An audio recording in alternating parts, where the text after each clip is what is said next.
어제는 강정마을과 관련되어서 두 가지 큰 사건이 일어났습니다.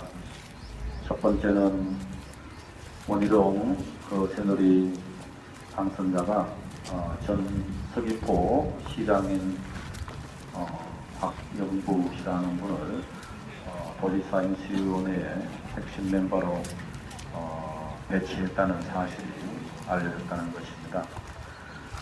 강정마을 조경철 회장님께서 긴급 성명서를 발표하면서 박영부 씨를 원희룡 측근으로 기용한 것은 강정마을을 또다시 갈등 속으로 밀어넣는 것이라고 했습니다. 이 박영부 씨는 2007년 해군기지 유치 때 여론을 조작했던 사람이고 강정 주민들의 해군기지 유치 찬반 투표를 방해했던 사람입니다. 또 2008년에는 국정원, 경찰, 해군, 제주도 공무원들이 비밀리에 모여서 유관기관 회의를 했는데 그 회의를 주도했던 사람입니다. 거기에서 이 박영부 씨는 해군기지 환경영향평가 시 제주도 의회가 장애가 될 수 있다 이런 발언을 했습니다. 제주도청 공무원이 제주도 의회를 장애가 되는 단체라고 생각했던 사람이죠. 그리고 그 회의에서 제주도청 환경부 지사라는 사람은 강정 공동체의 분열이 해군기지 건설에 좋다라는 망발까지 했습니다. 원희룡 씨는 선거 전에는 자주 강정 갈등 해소를 위해 노력하겠다고 해놓고 선거가 끝나자마자 다시 강정을 갈등 속으로 몰아넣고 있습니다. 그분의 본 모습이 저는 나타났다고 생각합니다. 어제 일어난 두 번째 큰 사건은 진구범 씨가 도지사 인수위원회 위원장을 맡았다는 것입니다. 원희룡 씨와 그 측근의 끈질긴 작업으로 이루어졌다고 합니다. 원희룡 씨는 선거 공약으로 협치 정치를 내걸었습니다. 협치라는 뜻이 무슨 뜻입니까? 상대방의 자리를 인정하고 그와 협력해서 통치한다는 의미 아닙니까? 그런데 선거가 끝나고 바로 경쟁자였던 상대방 후보를 빼내가는 것이 어떻게 협치인지 묻고 싶습니다. 오늘 복음에서 예수님께서는 너희는 세상의 빛이다. 그 빛을 사람들 앞에 비추어라고 합니다. 원희룡 씨도 크리스찬이지 않나 싶습니다. 제주도 공동체 복원을 위해서 빛의 역할을 해 주시기 바랍니다. 어둠의 역할을 하지 말아 주십시오. 원희룡 씨는 그렇다 치고 제가 이해 안 되는 부분은 신구범 씨의 태도입니다.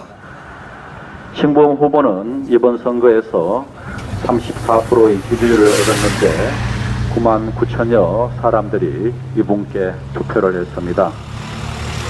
그 9만 9천여 사람들 중에는 신구범 씨의 도지사 인수위원회 위원장직 수락에 찬성하는 사람들도 있고 중도 입장에 있는 사람들도 있고 반대하는 사람들도 있습니다.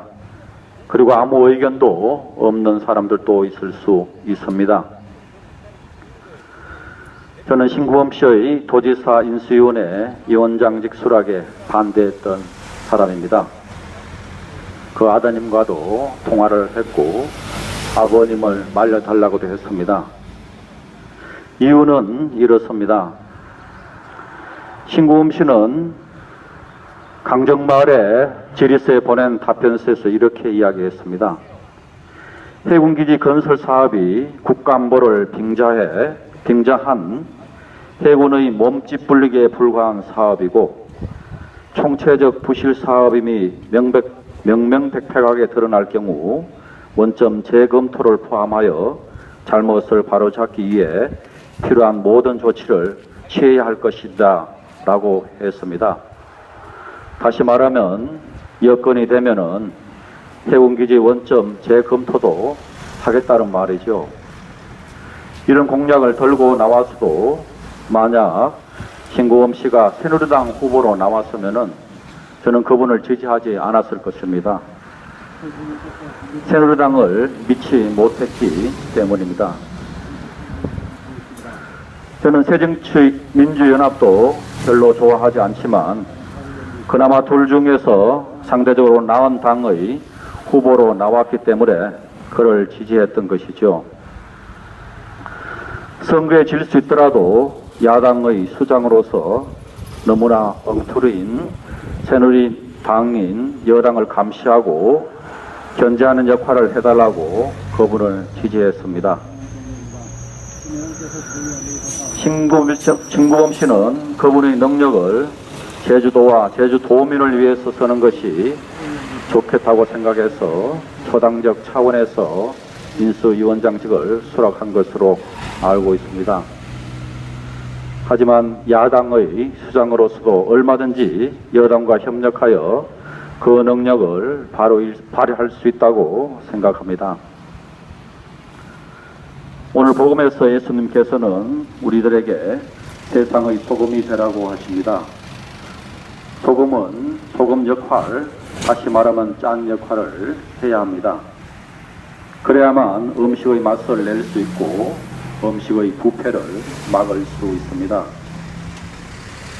부모들과 자식들은 각자의 역할을 제대로 하고 선생님과 학생들도 각자의 역할을 제대로 하고 종교인들도 각자의 역할을 제대로 하고 다시 말하면 각자의 정체성을 잊지 말고 살아가라는 예수님의 초대인 것 같습니다. 신구범 씨도 크리스찬이라고 들었습니다. 한 정당의 후보로서의 정체성을 상실한 것 같은 느낌이 들어 안타까운 마음입니다. 오늘 첫 독서에서는 시돈의 사렙다 지역의 과부와 아들이 기근으로 죽게 되었는데 엘리야 예언자가 하느님의 도움으로 기적을 베풀어서 과부와 아들이 살아나는 이야기를 우리는 들었습니다. 신구범 씨가 인수위원장으로 가더라도 제가 생각한 우려가 우려로 그치고 기적이 일어나길 바랄 뿐입니다.